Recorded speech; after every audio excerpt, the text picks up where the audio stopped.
I didn't. I didn't get a 5 this. There it is. Okay, we are online and connected, and surprise, surprise to those of you who have gone, hang on a minute, didn't you do this yesterday? Yes, we did. Food, yeah. We've got to do the whole episode again because... no, I hope not. No, we're not doing the whole episode again. We're doing next week's episode early because Fred's going to be island hopping. Again. Yes. Hopefully COVID-free this time. Hopefully, yes, that's right. Yeah. All right. Shall we do the TikTok promo? Sounds good. All right. Let's do that now in 3, 2, 1. Hi, my name's Andrew Dunkley. I'm the host of the Space Nuts podcast, and I hope you can join us on our next episode, which will be episode 308. And joining me, of course, will be Professor Fred Watson, astronomer at large. What are we talking about this time, Fred? Well, not just talking about, Andrew, but we're listening to. We're going to listen to some of the sounds of the universe resulting from NASA's sonifications. Lovely stuff, which I hope everybody will enjoy. And there's a good story, too, about the way the Earth's orbit has affected ice ages over the past 200 million years. What a spin out. Okay. And we will be answering audience questions about gravitational waves, the expansion of the universe, only small incidental questions, nothing serious. And a great question about how can we know there are 40% of undiscovered asteroids when we don't know how many there are? That's a good question. That's all coming up on Space Nuts, the next episode. Hope you can join us by downloading the program from your favorite podcast distributor. Talk to you soon. Who could resist a promo like that, Andrew? Oh, yes. As clumsy as I was. Not at all. Smooth as silk. Yeah. The thing is, when you've been doing this for so long and you paint yourself into a corner verbally, you tend to be able to find a little rabbit hole to get out of. Not always. Not always. No, I know. Flat on your face, but your brain sort of goes click and takes you in a way, an unexpected direction, but you get out of it. Yeah. Trouble is, you sometimes get out of it and realize that you've been totally politically incorrect or put your foot in it in some way or another. I shouldn't have said that. Yeah. Been down that road a couple of times. Yes, I know. That's the trouble, though. You quite often will say something that sounds so innocent to you, and then you get an email abusing you for ostracizing something or someone, and you go, oh, yeah, I can see how you would have thought that.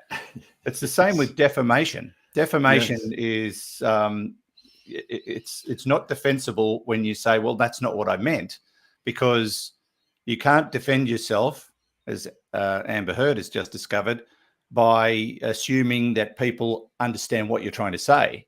So it's what they think you said that you've got to defend. You've got to defend. Yes, that's right. Yeah, it's exactly. It's a tough law.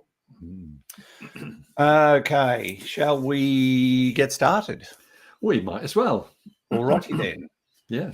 Here we go in 3, 2, 1. Hello once again. Thanks for joining us on Space Nuts, where we talk astronomy and space science. My name is Andrew Dunkley, your host. Good to have your company.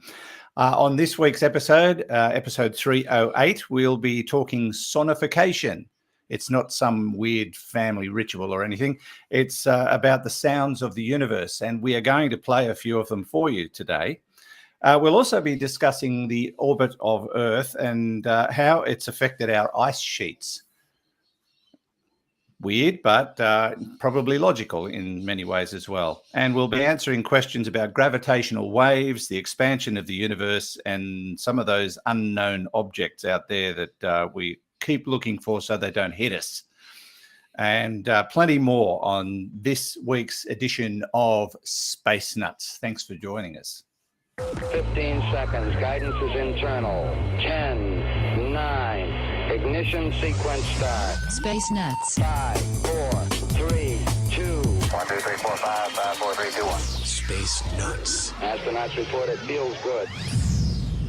We are also joined by the great man himself, astronomer at large, Professor Fred Watson, who is the man behind all the knowledge there is to know about knowledge itself and the universe, just as an aside.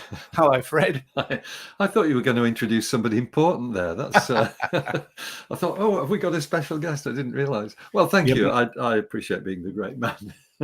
Unfortunately, my wife isn't here, so I can't introduce the most important person in my life. Yes, yeah. She's at the Dubbo Estedford watching our son do a recital, which is my fantastic. Grandson, not my son. Yeah. They would never do anything, but my grandson, he's reciting a poem today. So excellent. I'll be missing that, but I'll be watching the granddaughters dance on Friday night. That'll be fun. And all our listeners in Wales are going to be wondering why there's an Eisteddfod in Dubbo. We have them it's a big event. You know, our Eisteddfod lasts nearly 2 months. That's pretty impressive. Yeah, it's I don't know how long event. Welsh Eisteddfods last for. But every kid from every school in the district is forced to do is performing. Encouraged to, yes. highly encouraged to do. Very good. Well, look, it'll be a wonderful performance. I'm sure you'll have a ball, and hope the Dunkley family comes up trumps with star of the show. Oh, I hope so too. Yeah, that'd be nice. Now, Fred, let's move to our first topic, and that is sonification. Now, I'm trying to decide whether to play a sound now or why don't you kick off with a sound, and let's just fire this one up, because this is something that's been in the news very, very recently. So have a listen to this.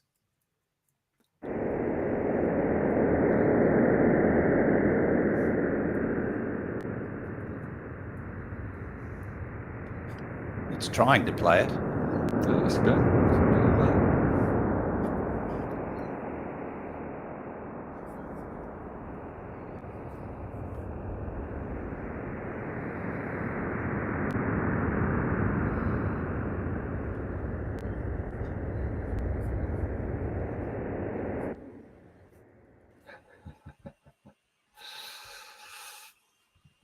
Did you hear anything?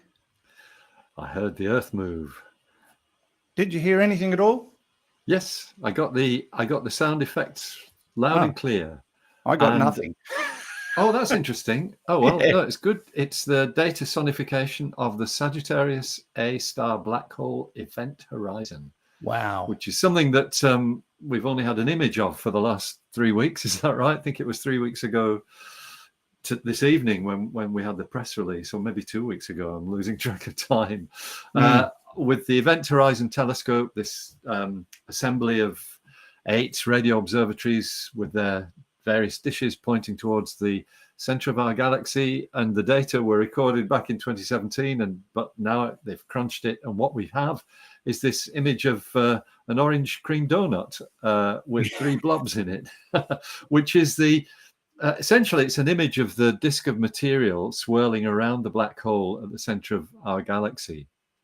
And so I might read from the text accompanying it, because it's from the NASA website.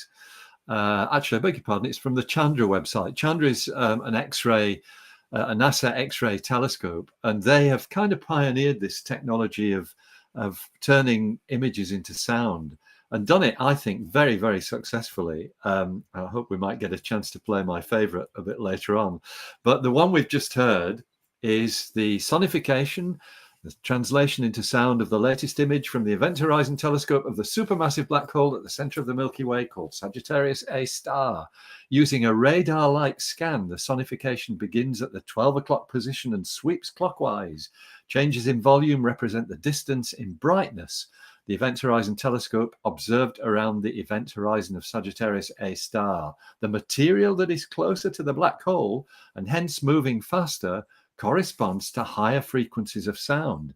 This sonification was processed in a special way to allow a listener to hear the data in 3D stereo sound, in which the sounds seem to start directly ahead and then move clockwise to one ear and then the other as the sweep is made. I didn't actually pick that up, Andrew, I'm afraid, but I think it was happening. What I might do is play it again, because I think because I'm the source, I'm not hearing it like you You're are. not hearing it. I'll play it Yeah. again, and I won't talk over the top of it this time. But now that you've explained what people are listening to, they might get a better understanding Yes, of I'm sure. this, That's the right. sonification of Sagittarius A.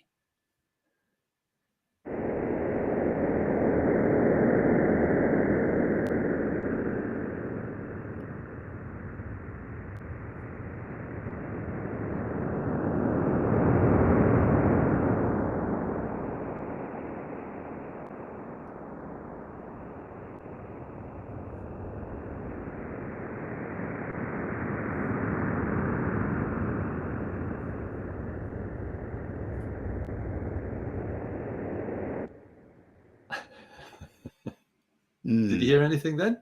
Fascinating. I just caught a couple of bits at the end, but that's okay. I've listened to them all pre-programmed. Yes, before, yeah.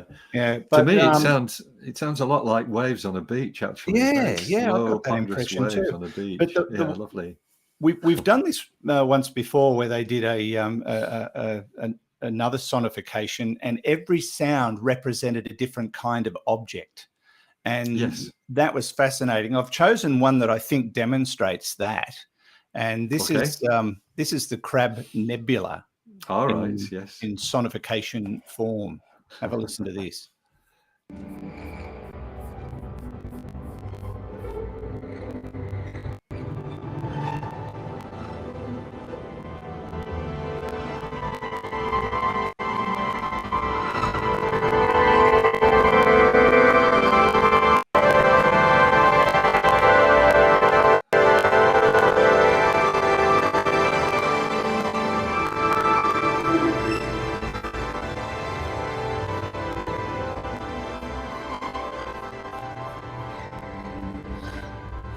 That's quite amazing, and it gets intense as it gets towards the middle of that soundtrack, because that's where the most stuff is.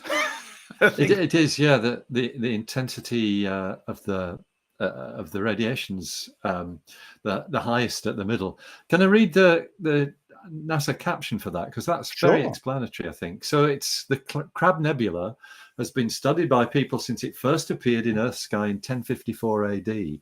Because it's a supernova remnant.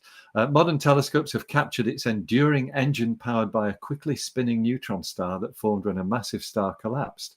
The combination of rapid rotation and a strong magnetic field generates jets of matter and antimatter flowing away from its poles and winds outwards from its equator. For the translation of these data into sound, which also pans left to right, each wavelength of light has been paired with a different family of instruments. X-rays from Chandra are brass. Optical light from Hubble is purple. The purple light in the image are strings, and infrared data from Spitzer can be heard in the woodwinds. In each case, light received towards the top of the image is played at a higher pitch, and brighter light is played louder. And that was a lovely sound. I thought that was terrific. I haven't actually heard that one before. Right. Well, I've got one more for you. Good, and okay. It is, I chose this one because I know a lot of astrophotographers like to take photographs of various things that are close enough to see. And this is the sound attributed to M51.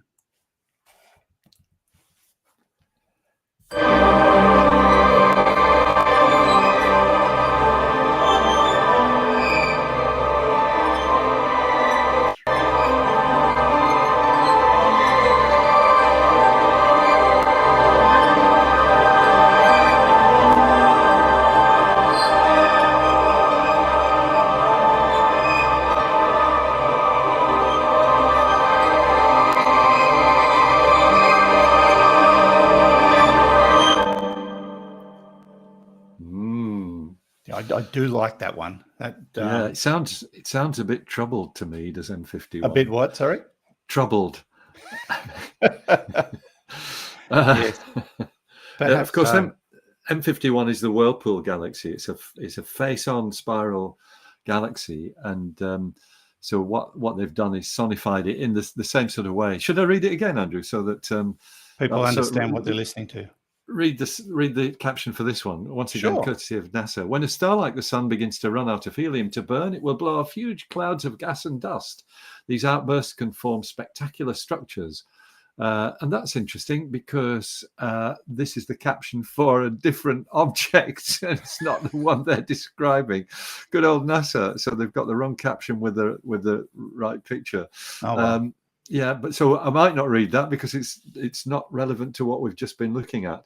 But let me, I can interpret the images here because what they've done is combined X-ray, optical, infrared and ultraviolet images of the M51, the Whirlpool galaxy, and then done this sweep around radar-like from the center of the galaxy. So what you're sort of hearing as you hear these different notes being played is you're actually tracing out the spiral arms of the galaxy in sound. It's a lovely idea. What a pity they've got the wrong caption for it on the website.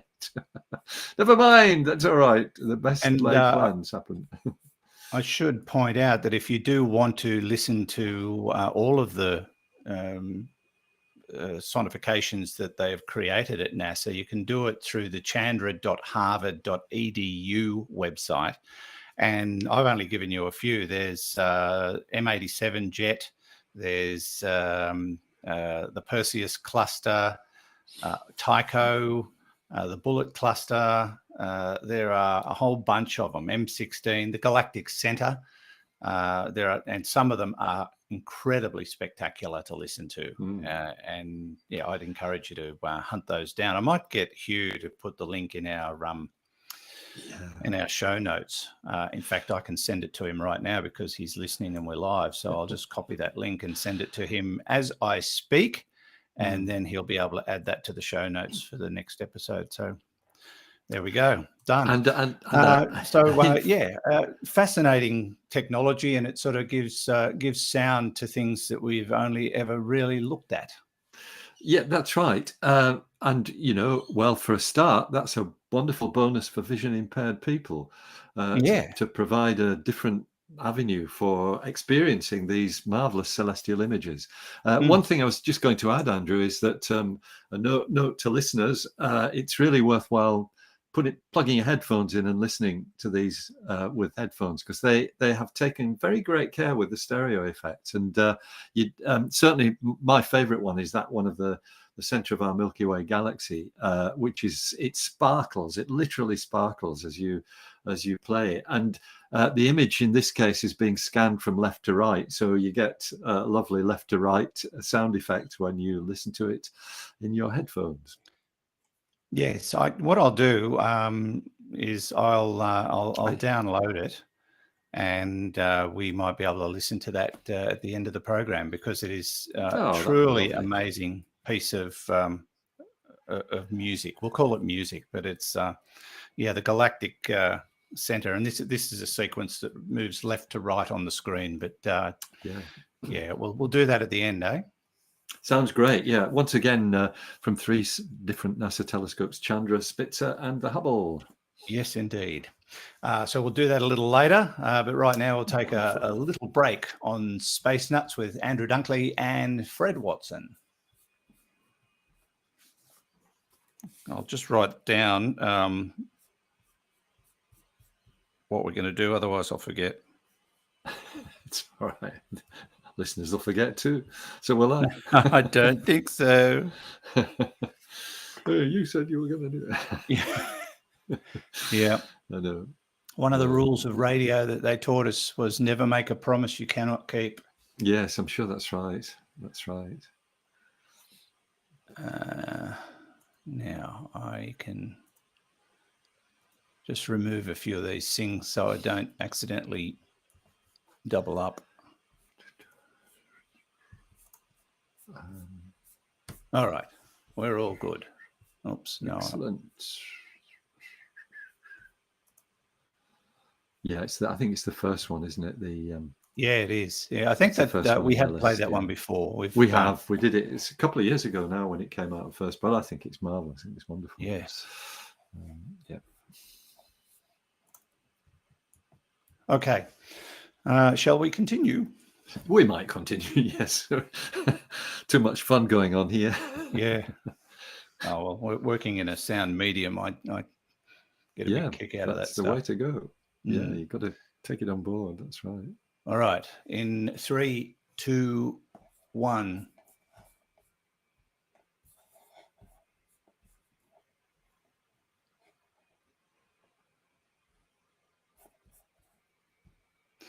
Looks like we're running into our favorite old problem again, where it just refuses to play. Mm-hmm. It'll play on cue, but when I go into live mode, nothing. Who needs technology? All right. Well, I'll just Space nuts. I'll do it the old-fashioned way again. Yep. Hugh, they're going to have to fix this. Honestly, it's frustrating. All right. Here we go again. In 3, 2, 1. Roger, you're loud and clear here also. Space nuts. Okay, Fred, back down to earth this episode or this segment. We're talking about a new study that's been published in the journal Science, and this is really interesting. This is how they've discovered or analysed how the Earth's orbit has affected our ancient ice sheets, and it's in the on the phys.org website, which is a really great place to go and read all sorts of articles and information about what's been going on and what sort of studies have been released. This is a very new one. Now, I suppose we should talk about the old ancient ice sheets, because are we talking about times of much greater ice coverage than we have now? Yes, that's right. So this is an early period. The Earth in its 4.6 billion year history has gone through various stages, which we know about partly because we know about, we've got evidence on the planet itself for some of these phenomena, but also we understand how planets evolve, at least to a first approximation. So we've got some theoretical understanding. And at one stage, for example, we had what's called snowball Earth. It was just solid ice, all the way around. A bit like some of the ice moons that we talk about on Space Nuts a lot, the moons of Jupiter and Saturn and the other gas giants. So it's an icy world that we're talking about, and this is the kind of putting the details on, though, on exactly how things have behaved. And this is research that comes from Cardiff University in Wales, where they have Eisteddfods as well as Dubbo. And the idea is that you can link some of the evidence that comes from ice sheets, and it's probably from these deep core samples that can be taken. And you can link that with the way the Earth's orbit behaves.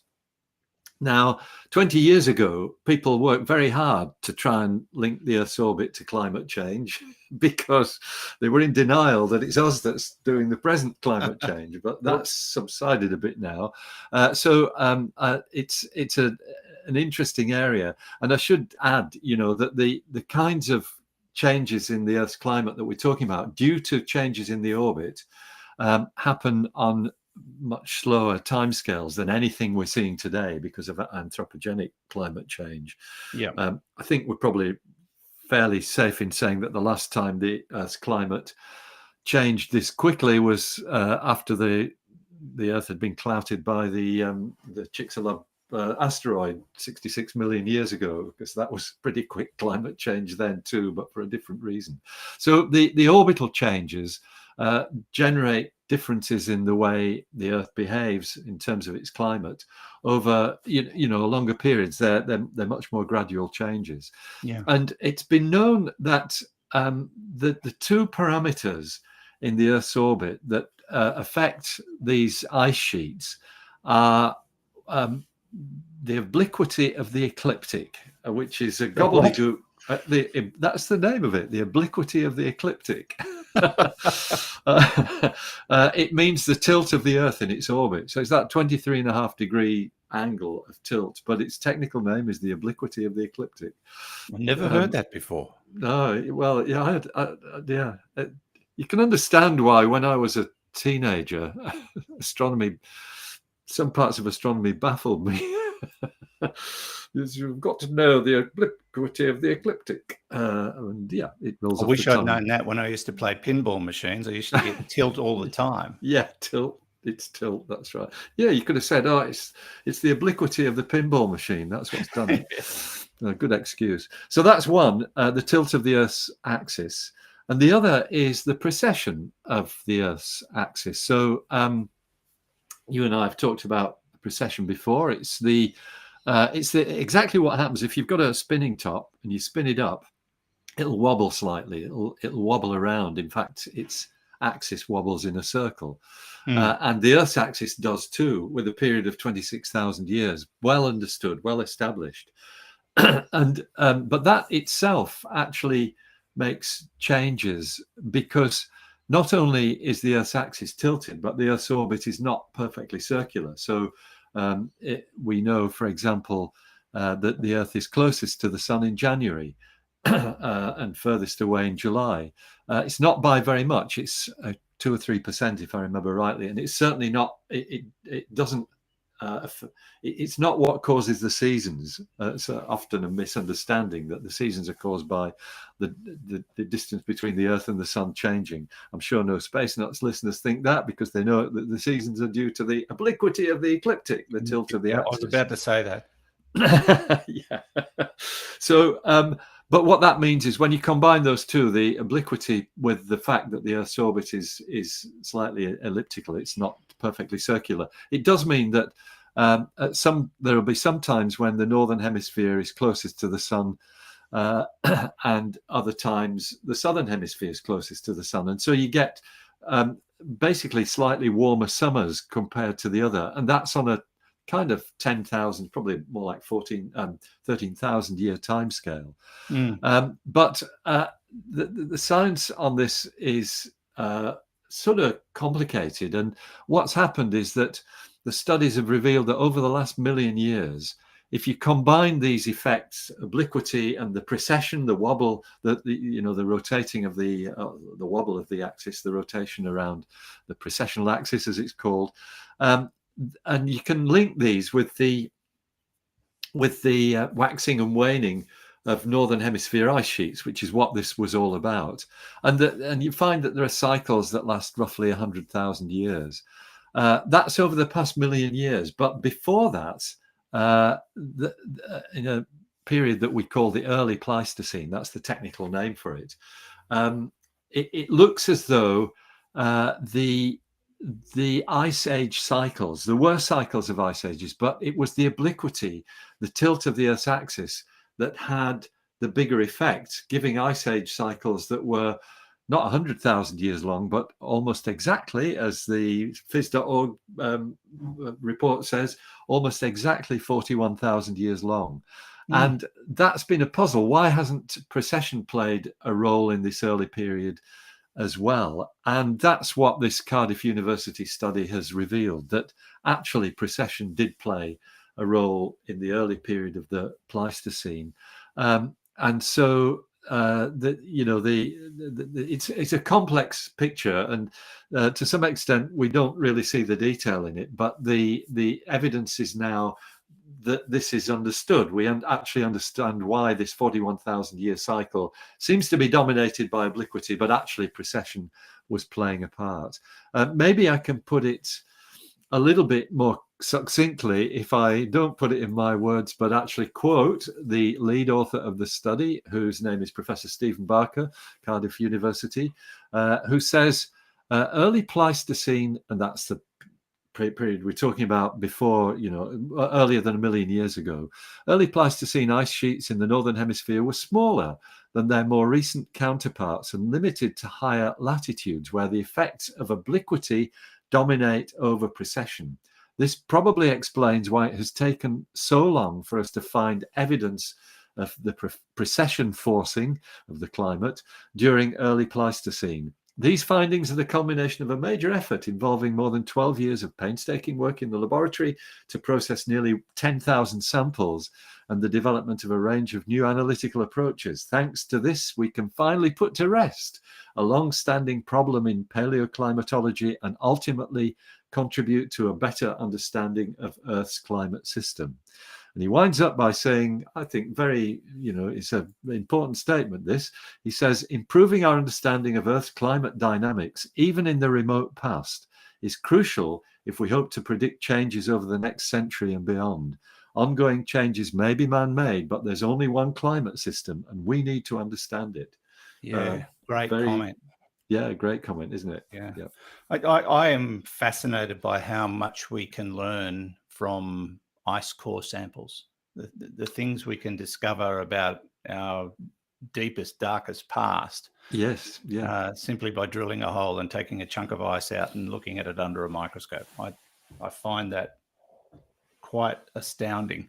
And I did see something some time ago about Earth's climate and how it fluctuates. I think it was done with ice core samples, and Yes. they showed peaks and troughs spanning, I think, 11,000 years, Yeah. and it was showing the heat and cool cycle of the planet. And what's been interesting in the last 200 years or so, funnily enough, is that the temperature rise phase has happened much, much sooner. Yeah. And we haven't reached that peak yet, as the other core samples have shown.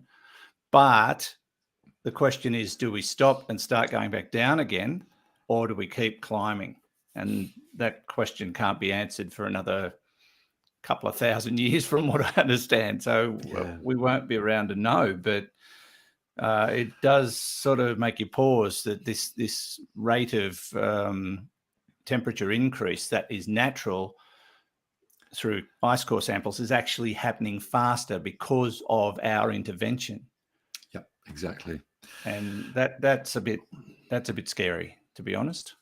It is scary, and it's why there's so much attention now on trying to fix some of the problems. Yes. Well, it certainly seems to have been the reason that we've had a change of government in this country, if you believe the popular press. Who knows? But I'm glad people are really starting to get more serious about dealing with these problems. Indeed. This is Space Nuts with Andrew Dunkley and Fred Watson. All right. Now, once again, as we move into the final segment, I'm going to hope that the audio works, but I don't think it will. But that's okay. I've got my trusty megaphone here, so we'll use that if I have to.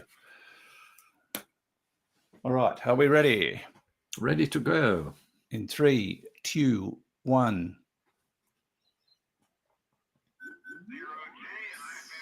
Space Nuts. Hang on, that was in the wrong mode. You probably wouldn't have heard that. I did, but faintly. All right, we'll try again.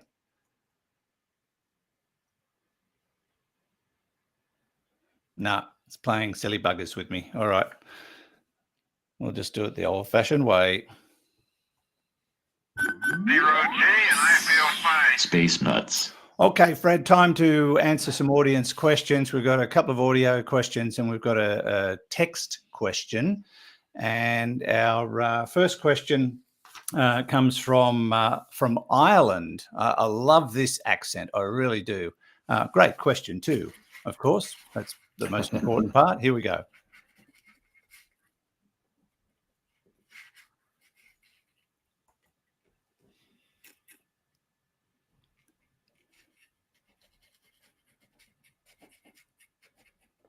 Now nothing's working. All right. No, look, I've got a plan B. Hang on a second. Plan B. I thought that was plan B. No, that was plan A and it's not working. Give me half a second. Sure, no worries.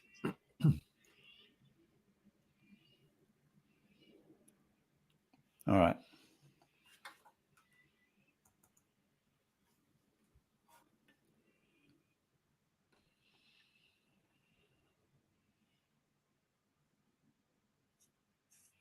All right, A Dunks and Prof Watts. have a question about gravitational waves and the early expansion of the universe. So in the inflationary epoch, the universe expanded faster than the speed of light. And I've been told that that is because there is no governor on this, or no speed limit on the expansion of space-time. That space-time can expand or contract or be distorted faster than the speed of light. And that's also, I guess, what makes black hole event horizons possible. That space-time is being pulled in faster than the speed of light, and so the event horizon is formed by that. Anyway, the question is, why then do gravitational waves propagate at the speed of light? What is limiting the propagation of those waves to the speed of light if the deformation of space-time is unlimited by that speed? Thanks very much. Love the show. Oh, by the way, it's Brendan in Ireland here. I knew you'd get to that eventually, Brendan. Thanks for your question. We get a lot of questions about black holes, and we get a lot of questions about gravitational waves. Yeah, he's brought up an interesting point, Fred. It is, and it's beautifully put too.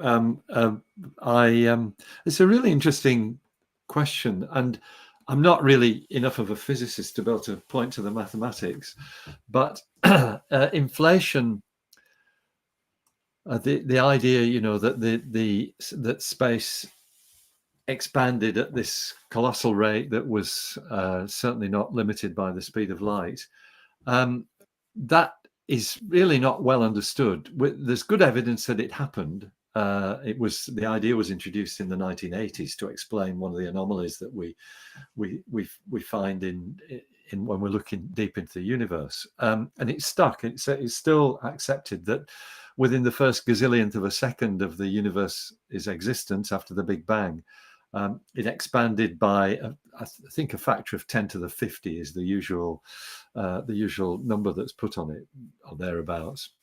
Mm-hmm. And that certainly would mean it exceeded the speed of light.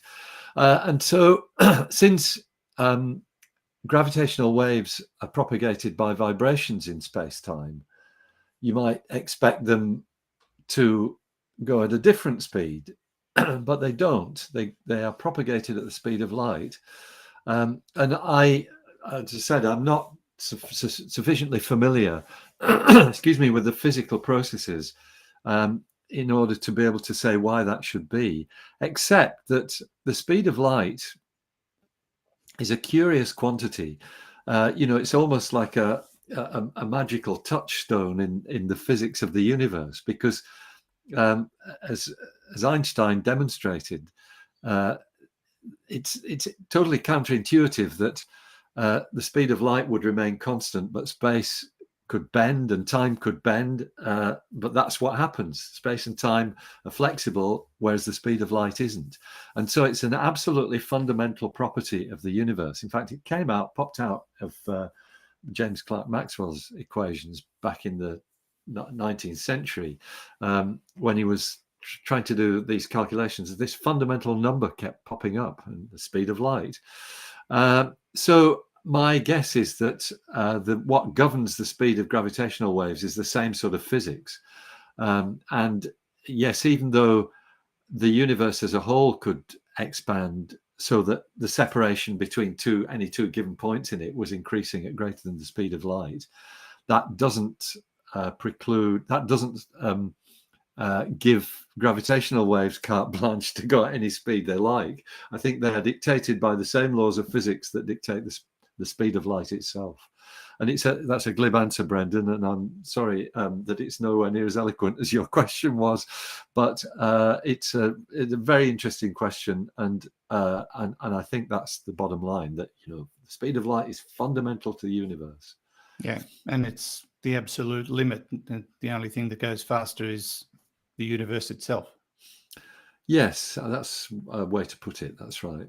Yeah, well, it's pretty rudimentary in my brain. That's about as technical as I can It's get. about as technical as I can get as well. All right, Brendan, thanks for your question. Let's move on to another question sort of related to that one in some respects. Hey, Andrew. Hey, Fred. This is Jacob from Phoenix, Arizona. Thank you for answering all my other questions. You were both awesome for that, and awesome for just answering all of our questions. I do have a query, though, in regards to NASA's announcement that our universe seems to be expanding at a faster rate than what was previously expected. I find that fascinating, and I'm a little beside myself on exactly why that would be and how quickly it happened. So I wanted to ask the experts and see if you could maybe give me your thoughts, maybe your ideas on why that might be happening. But I appreciate both of you. I hope both of you are doing well, and I'm a big fan of you all. I basically await new episodes, so I'll be awaiting for this one or any of the new episodes that come along. Thank you so much for your answer and your podcast. Go nuts. Thanks, Jacob. Unfortunately, we have no answer, so we'll move to the next question. Great stuff, Jacob. Don't listen to him. He's just pulling your leg. So what's the answer for it? Well, I think what we're talking about, I'm not really quite sure of exactly what Jacob's question is, but I'll hazard a shot.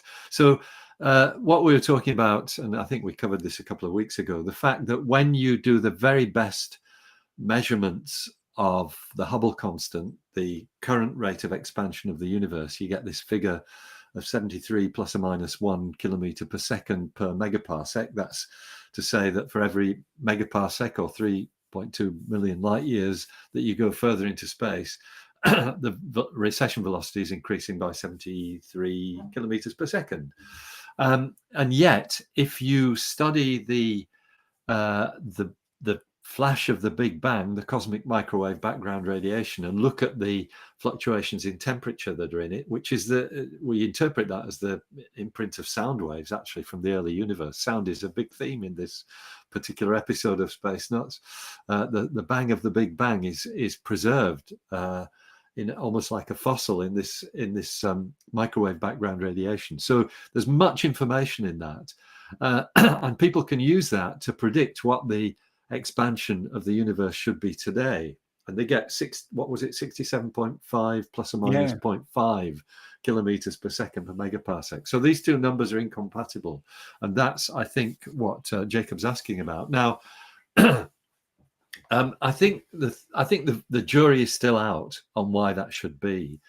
But you might remember, I think in the episode where we covered that, Andrew, we also talked about this new theory, which it was about changing one of the parameters. What was it? The photon electron interaction parameter, I think, in our models of the universe. Yeah, that was it.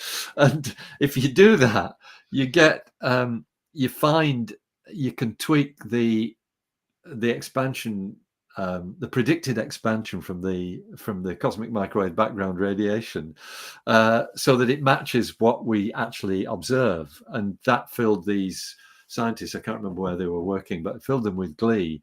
And then there was this, oh, by the way, there's a byproduct on this, and that's that there's a mirror image universe going on alongside ours, right? Which I found very entertaining. I think it's still, that theory is still very much a speculative piece of work, and I'm sure that even the authors would agree with that. But it's the kind of thinking, Jacob, I guess this goes back to your question, it's the kind of thinking that physicists, cosmologists, theoretical astronomers bring to these problems. There's a reason for it. If you've got these two measurements that don't agree, one of them's wonky in some way. We think we're measuring the Hubble constant today very accurately, that 73 plus or minus 1 figure. And I suspect that it will turn out that the tweaking is all done in the interpretation of what the flash of the Big Bang is telling us. And that's what these scientists with the mirror image universe also concluded. So let's see where it goes. I don't have any ideas on what might be the answer, but I think it will be something like that. And it might lead to some new physics, which is what we're always on the lookout for. Somebody forgot to carry the one. That's carry one, probably, yeah. That could be right. All right. There you go, Jacob. There might be more on this, so we'll just we'll within keep the an eye next on it. 40 years, probably there'll be something new to report. So just stick around.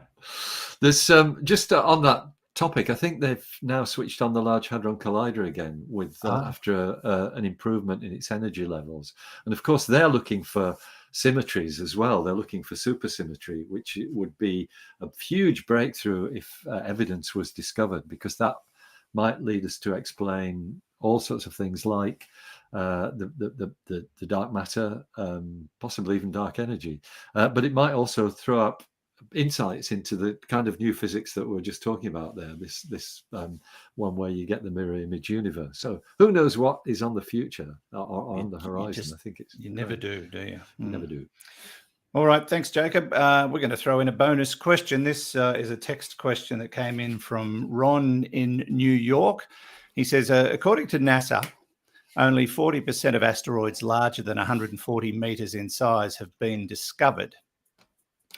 How can they state that they've discovered only 40% of an unknown quantity? Is it that they survey a region of the solar system and count? That's a really good question, Ron. I don't know.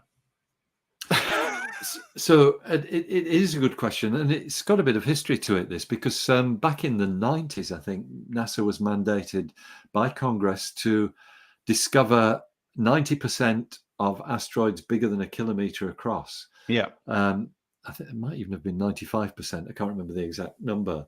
And they achieved that. And it's the same problem. How do you know you've got 95%? Why isn't it just 12% or something like that? And the reason is that we have a pretty good understanding of the statistics of these objects. There's a sort of spectrum of sizes. The small sized objects are very, very common. And there are gazillions of them, things a meter across. And in fact, one of those probably hits our atmosphere every day. But the dinosaur killers, the things that will do global damage to the climate, they turn up once in 100 million years. So you know the sort of statistics that dictate how many objects there are of each particular size. So it's all done on probabilities, which probably sounds a bit dangerous but it's all we've got. And it was, I think, in the early 2000s that NASA was mandated again by Congress to discover 90% or 95% of all near-Earth asteroids bigger than 140 meters, and that's what they're doing now. So 40% is a milestone en route to that. It's all done in a statistical fashion. And basically, it's not just looking at different bits of the solar system. These are small objects, actually, so they're difficult to find. That's the one good thing about potentially hazardous asteroids. The really dangerous ones are easy to see because they're big. They reflect a lot of sunlight. It's when you start getting down to these smaller sizes, and 140 meters is certainly dangerous if it clouts a city, but they get harder to find. And so what you're doing is you're using your sensors, Pan-STARRS telescope, other telescopes which are looking at the entire sky, and finding as many as we can so that we improve the statistics. All that will take a big step forward, by the way, in a few years when the Vera C. Rubin telescope comes on stream. That's a telescope, an 8-meter telescope in Chile, which is currently being built, and will survey the whole sky every week, I think, down to a very deep level of faintness. So they will push that 40% number up inevitably, because you find asteroids as well as finding supernovae and neutron stars and things of that sort. That will push that 40% number up significantly, I would imagine. Okay, yeah. I just realised I missed half of Ron's question because it was hidden. It's on a spreadsheet, so it was hidden until until you started talking, but he said, yeah, so is it that they survey a region of the solar system and count these asteroids and then extrapolate that to the rest of the solar system, assuming a uniform distribution? If that's the case, realistically, that distribution is probably not uniform, and we will have a false sense of security that we've got them all.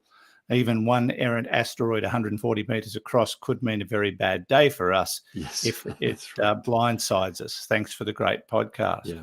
You probably covered that anyway. Yeah, that's more or less what we were saying. Yeah. Great question though, Ron. Thank you. I just didn't want to leave Ron in a lurch because no. would have heard that half the question was missing. But yes, thank you, Ron. Hopefully we did, Fred did cover your question. And yes, feel free to send a follow-up. We do enjoy your questions. Excuse me. And you can send them to us via our website, spacenutspodcast.com or spacenuts.io. There are a couple of ways you can send us questions via the AMA tab, where you can send us text and audio, or on the right-hand side, there's a little sort of semi-inverted tab where you can send audio questions to us. And while you're there, visit the Space Nuts shop and get yourself some goodies. There's lots to look at. Fred's books are there. A couple of other books by some hack as well. You can join Patreon or Supercast. And don't forget our social media, Facebook, where we have an official Space Nuts page, and the Space Nuts podcast group Facebook page, where listeners can get together and chat about astronomy and space science, all sorts of reasons to get online. Now, I was going to do one more thing before we finished, Fred, and that was to play the sonification of the galactic, the galaxy. Now, I've been having trouble with the audio today, so this might not work, which means I'll have to figure something else out, but I'll give it a go. We've heard this before, haven't played it for a long time, but it is just a stunning piece of audio.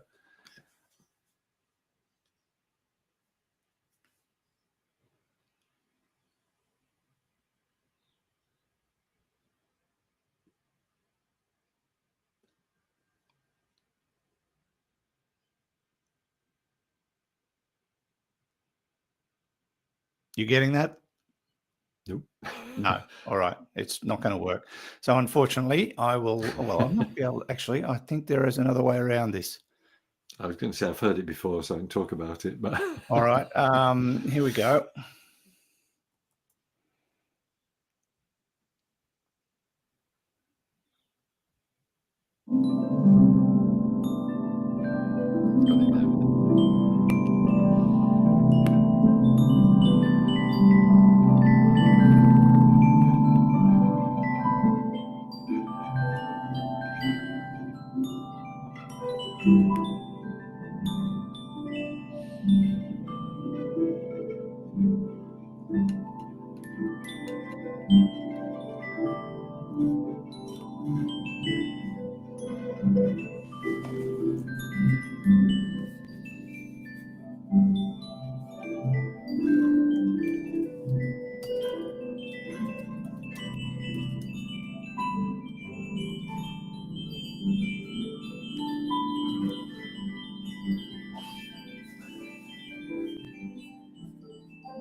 I just love that. And it's just beautiful. And every sound represents a different thing in our galaxy. So there's sounds for stars, there's sounds for, every object that you can see in that image. It's beautiful. Really nice. Indeed, that's right. Yes. So, the stars you can hear twinkling, those are the glockenspiel-like sounds which come from, I think, the Hubble telescope. Chandra, I think, is the thing that sounds like panpipes playing in the background. That's the X-rays. Spitzer, I can't remember what component that is, but it's a beautiful mixture and well worth seeking out on the web. Putting your headphones on and immerse yourself in the galactic center.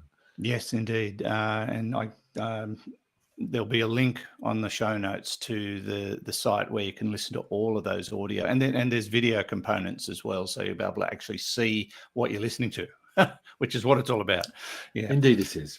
Yes. All right. We'll have to wrap it up there, Fred. Thank you so much. We'll catch you again on the next episode. It sounds great, Andrew. Thank you to you too, and take care, and we'll speak soon. We will indeed. Professor Fred Watson, astronomer at large, and thanks to Hugh in the studio for keeping us all going every week here on Space Nuts. And from me, Andrew Dunkley, thanks again for listening. Look forward to your company on the very next episode. Bye-bye.